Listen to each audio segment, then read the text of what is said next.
Hello friends, welcome back to the Citizen Geek channel. I am your Citizen Geek, Matty G, and today I'm going to be sharing my thoughts with you on the new film Steve Jobs. The movie was directed by Danny Boyle and written by Aaron Sorkin, and it was based on the Walter Isaacson biography of Steve Jobs, the co-creator of Apple. Now the first thing you're probably going to notice when you're watching Steve Jobs, the movie, is that this is not done in a typical movie style, and definitely not in a typical biopic movie style. There's generally kind of a formula for how to tell biopics, but this movie doesn't do that. Instead, this movie actually plays out almost more like a play.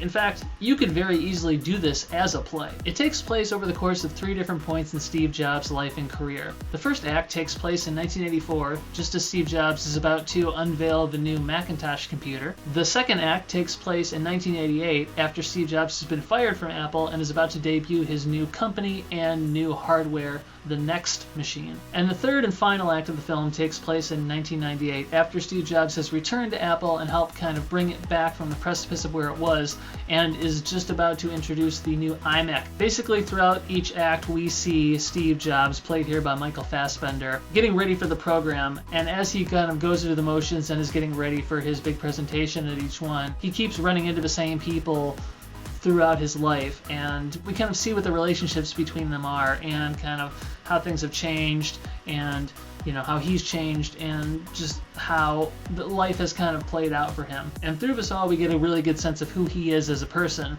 as well as the people that he worked with and kind of what they thought of him. The other major characters of the movie include Apple co-founder Steve Wozniak, played by Seth Rogen, fellow Apple co-worker Andy Hertzfeld, played by Michael Stuhlbarg, Joanna Hoffman, Steve Jobs' main confidant and really only real friend, played by Kate Winslet, John Scully, played by Jeff Daniels, who's the CEO of Apple and also kind of a surrogate father figure to Steve, and maybe most notably Jobs' ex-girlfriend, Chris Ann Brennan, played by Katherine Waterston, as well as Chris Ann's daughter, Lisa, who Jobs flat out refuses to acknowledge as his own child, even though everybody else around him can clearly see it, and all the available evidence points to him being her true father. Now, the screenplay for this film was written by Aaron Sorkin, and Aaron Sorkin is kind of a master at using words as action. Aaron Sorkin, of course, has done television series like The West Wing and The Newsroom, and he's also written screenplays for movies like The Social Network and Moneyball. This is very much a movie in which dialogue is used as action. Sorkin is great at that, and it's one of the things I really loved about one of his previous films, The Social Network.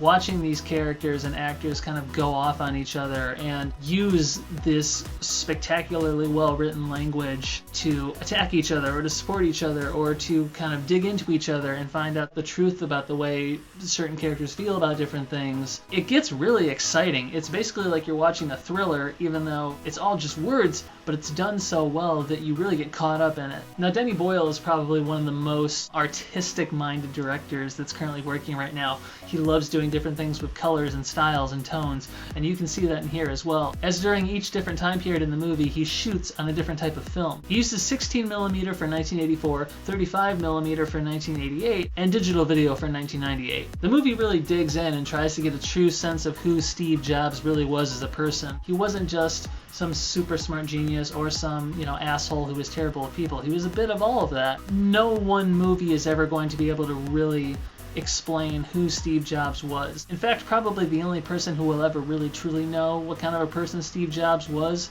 Steve Jobs. He was just so ahead of everybody else and so closed off from everyone else that it's just going to be impossible to ever have a real full 100% understanding of this man. That being said, I feel like this movie did a really good job of showing us who Steve Jobs really was, the changes that he went through over time, and what inspired him to do certain things or act a certain way. It's interesting watching the way his relationships with all the people in his life change over time. Some people he pushes away, some people stick with him. Maybe the most interesting relationship for me personally was watching his relationship with his daughter as it changed over the years. They start to build a relationship, and by the end we kind of start to see Jobs really finally reaching for an actual relationship with her, and I actually found it really moving. I thought they did a really good job with that. Now, I know a lot of people have pointed out or said that the way this movie portrays things is not how it happened in real life, and I think that's okay in this situation because this isn't really trying to be a biopic so much as a dramatization. And I believe Steve Wozniak said after seeing the movie that even if nothing actually happened the way that it is shown happening in this movie. It's all based on stuff that actually did happen or was said. So it is very much a truthful movie, even though it didn't necessarily play out this way in real life. One of the most interesting scenes of the movie is actually the very opening. We see a clip of Arthur C. Clarke just around the time 2001: A Space Odyssey came out in 1961, and he's giving an interview and telling this person about how someday computers are going to change the world and they're going to be in everybody's homes and people are going to use them all the time. And it's really interesting watching it because everything he says is exactly the world we're living in now, and that brings a really interesting perspective. The movie is really about watching how the different relationships in his life ultimately play out, and how ultimately in the end he kind of pushes most people away. In a similar way that The Social Network portrayed Mark Zuckerberg, this movie is very much about a man who was so innovative at creating new forms of communication between people, who was also at the same time absolutely terrible when it came to interpersonal communications between himself and everyone else. It's a very interesting dichotomy. We kind of watch over the years as the different relationships that he has with certain people, important people in his life, start to change and evolve, or in many cases fade or crumble away, or more often than not he tends to push people away. We kind of see his friendship with Steve Wozniak change over time, as Wozniak continually tries to get Steve to not only act like what he considers to be a human being, like a real, like, compassionate person, but also to actually give credit to the people who worked with him and helped him change things, particularly the people who worked on the Apple II team. Joanna Hoffman, on the other hand, is the one person who really seems to be able to actually challenge Steve and really push him and make him change and make him do things. It's clear that there was a very strong relationship between the two of them. The idea of being adopted or of being chosen by people, or of, father figures, parental figures being accepted or denied by them, is a huge theme throughout the entire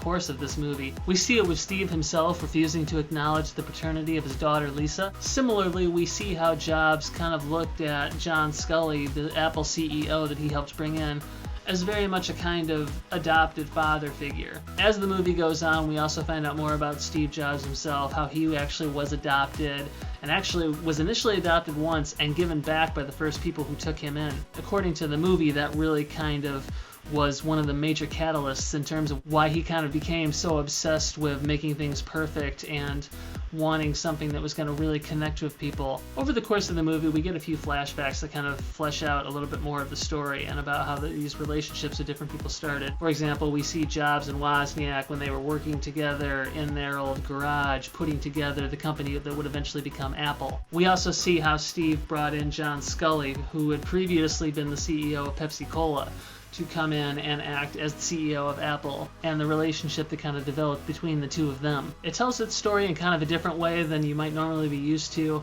but personally, I think that Steve Jobs is one of the best movies I've seen so far this year. I really, really like it, and I highly recommend you check it out. Thanks, guys, for joining me here on the Citizen Geek channel again. Please leave a comment below letting me know what you thought of this video, what you thought of the movie if you've seen it. What did you think of the style and how they chose to make this film? Did you think it worked really well, or was it a little too strange? If you like what I do, please like, share, subscribe. Take care, and I will see you again real soon.